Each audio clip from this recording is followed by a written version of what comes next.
Hello guys, good morning. आप सभी का कृष्णा गुरुकुल कॉलेज में स्वागत है।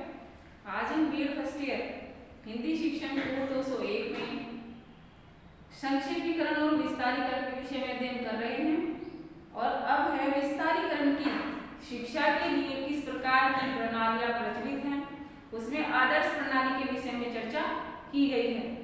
विस्तारीकरण भी एक प्रकार की कला होती है और इसके लिए बच्चों को भाषा का ज्ञान होना आवश्यक है और उनकी विश्लेषण, संश्लेषण, तर्क, वितर्क और निर्णय लेने की जो शक्तियां होती हैं उनको भी विकसित करना अनिवार्य होता है। 10 से 11 वर्ष की आयु के जो बच्चे हैं अपनी बात स्पष्ट रूप से समझने लगते हैं और अपनी बात को सामने वाले के सामने समझा भी सकते हैं। बस विस्तारीकरण की शिक्षा इसी स्तर कक्षा 6 से शुरू कर देनी चाहिए और यह कार्य पाठ्य पुस्तकों के माध्यम से भी किया जाए और स्वतंत्र रूप से भी किया जाए। हमारी दृष्टि से स्वतंत्र रूप से विस्तारीकरण की जो शिक्षा प्रणालियां हैं वह कुछ सोपानों में द्वारा दी गई हैं, जैसे छात्रों द्वारा यथा सामग्री का मूल पाठ,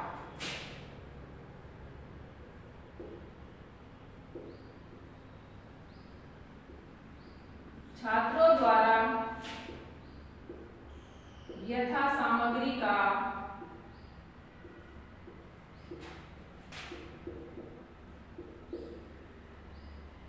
मूल पाठ या फिर मूल पठन। ठीक है, सबसे पहले छात्र यथा गद्यांश या पद्यांश को मौन पठन करें, फिर उसके बाद उनके शब्दों एवं वाक्यांशों को रेखांकित करें और उन्हें अर्थ एवं भाव स्पष्ट अगर न हो तो उन्हें पढ़ें। फिर उसके बाद है शब्द एवं भाव व्याख्या।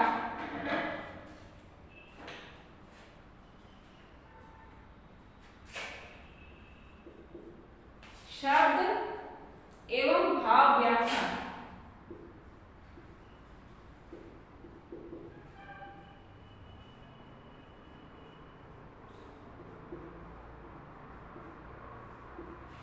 ठीक है।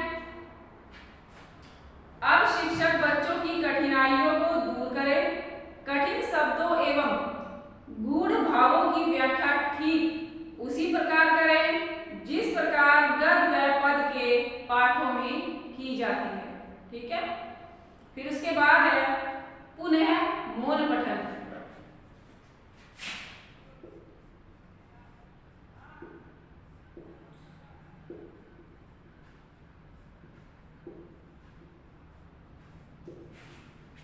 पुनः मौन पठन कठिनाई निवारण के बाद छात्र यथा गद्यांश अथवा पद्यांश का पुनः मौन पठन करें और उसके अर्थ एवं भाव जो भी हैं उनको समझने का पूर्ण प्रयास करें। फिर उसके बाद है बोध परीक्षण एवं विचार विश्लेषण।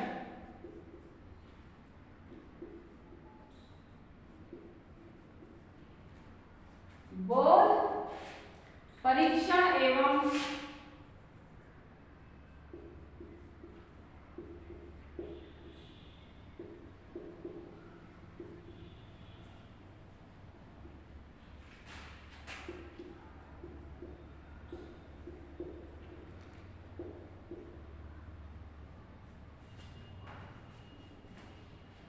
ठीक है, इस पद पर शिक्षक प्रश्नों की सहायता से बच्चों की बोध परीक्षा ले और जहां आवश्यक हो उसे अपने विचारों द्वारा विश्लेषण भी करे। ठीक है, फिर है छात्रों द्वारा मौखिक अभिव्यक्ति।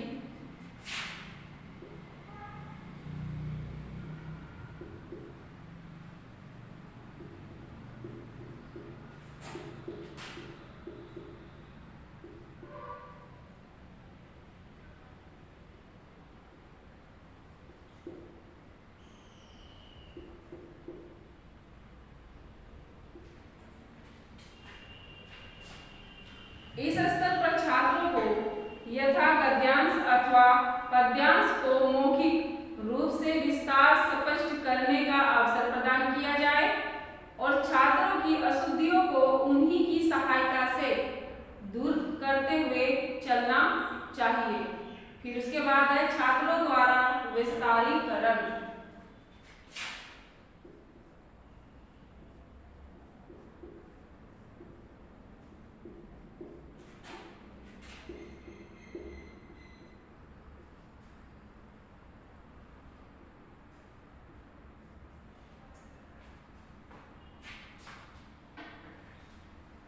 अंत में छात्रों को यथा गद्यांश अथवा पद्यांश के भाव विचारों को सविस्तार लिखने का आदेश दिया जाए और इस समय शिक्षक को कक्षा का पूर्ण निरीक्षण करना चाहिए और देखना चाहिए कि सभी छात्र अपना अपना कार्य स्वतंत्र रूप से और स्वच्छता के साथ शुद्ध वर्तनी के रूप में कर रहे हैं या नहीं। फिर आता है लिखित कार्य की जांच।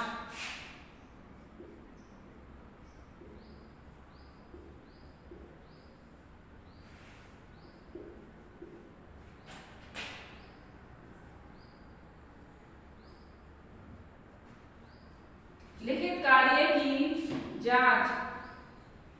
बच्चों के लिखित कार्य की जांच सबसे अधिक महत्वपूर्ण होती है।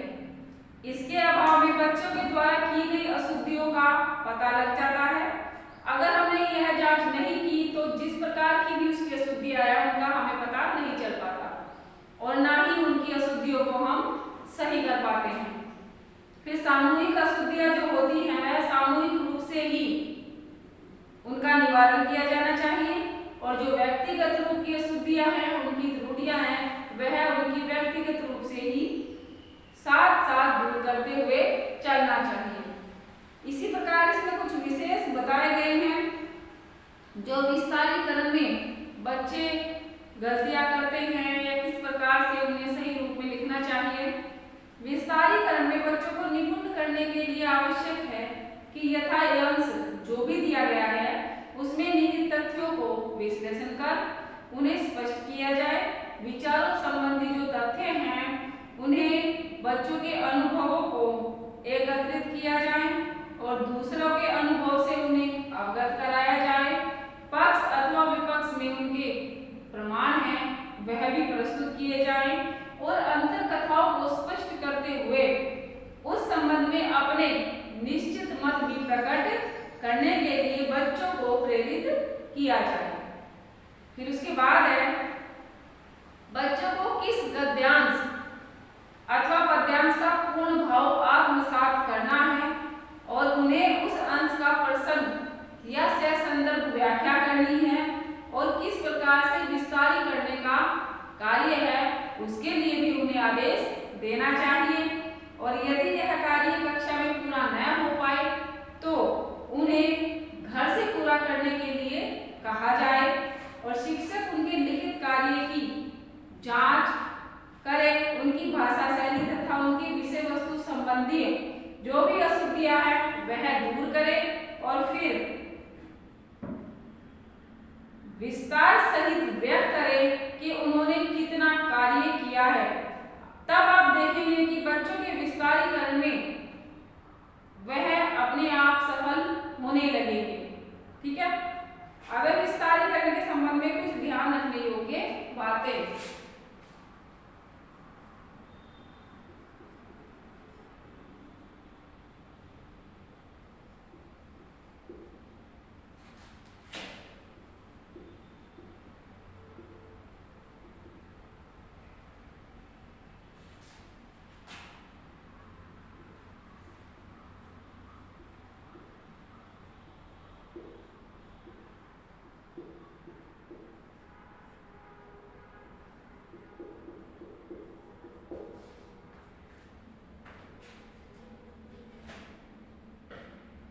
विस्तारीकरण के संबंध में कुछ ध्यान रखने योग्य बातें उन्होंने कुछ निम्न बिंदुओं द्वारा ध्यान रखने योग्य बातों को स्पष्ट किया है।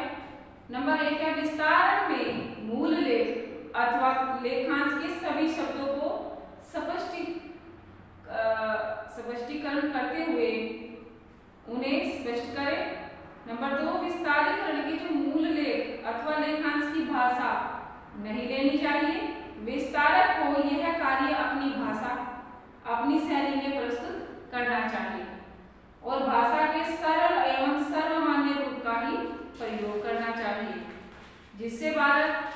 सरलता के साथ उसके भाव को और उसके अर्थ को स्पष्ट रूप से समझ सके और ग्रहण कर सके।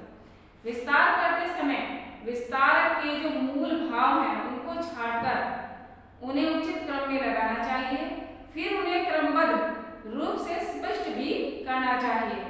भिन्न भिन्न विचारों को उचित क्रम में अलग अलग अनुच्छेदों में ही व्यक्त करना चाहिए। फिर उसके बाद है नंबर 4, विस्तार करते समय यथा अंश में प्रयुक्त जितने भी मुहावरे हैं, कहावतें हैं, सूक्तियां हैं, उन सबको स्पष्ट करना आवश्यक होता है। उनके लिए उपमा, प्रमाण एवं दृष्टांत का सहारा लेना चाहिए।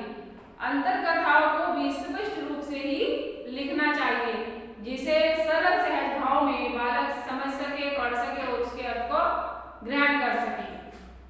फिर उसके बाद है विस्तार की कोई सीमा नहीं होती है। जितना लिखने से बात पूर्ण स्पष्ट हो जाए उतना ही विस्तार देना चाहिए। अनर्गल बातों को इसमें स्थान नहीं देना चाहिए, परंतु इसका अर्थ नहीं है कि व्यर्थ का पृष्ठपोषण किया जाए। अनर्गल बातें भी लिखी जाए ऐसा कोई जरूरी नहीं होता है।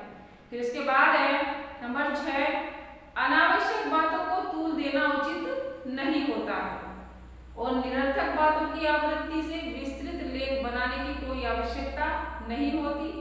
इससे और भी क्या होता है, जो हमारा लेख है उसकी सुंदरता भी बिगड़ जाती है और वह बोरियत के रूप में पढ़ा जाने लगता है। फिर उसके बाद है विस्तारीकरण में कही बातें किसी भी दशा में अशुद्ध ना हो, भ्रामक ना हो और न निरर्थक हो। ठीक है, शुद्ध भाषा हो, अच्छी शैली हो और जो उसके भाव हो वह भी शुद्ध होने चाहिए और ऐसी स्थिति ना हो जिससे कोई भ्रम वाली स्थिति पैदा हो। ठीक है, साफ स्वच्छ भाषा शैली हो और वह एक प्रभावकता दर्शाने वाली साहित्य हो। फिर उसके बाद विस्तारीकरण में विस्तारक को लेखक के विचार का, उसमें जो विचार दिए गए हैं उसकी कोई टीका टिप्पणी करने की पूरी छूट उन्हें दी जाती है। जो भी लेखक है उनके जो विचार हैं उसमें अगर आप विस्तारक कोई और है और वह उसका विस्तार कर रहा है तो उसे पूरी छूट दी गई है कि वह टीका टिप्पणी अपने विचारों अपने भावों के द्वारा कर सकता है। और परंतु लेखक के विचारों का स्पष्टीकरण करना पहली आवश्यक बात होती है और उसके पक्ष अथवा विपक्ष में अपने तर्क प्रस्तुत करना दूसरी आवश्यक बात होती है।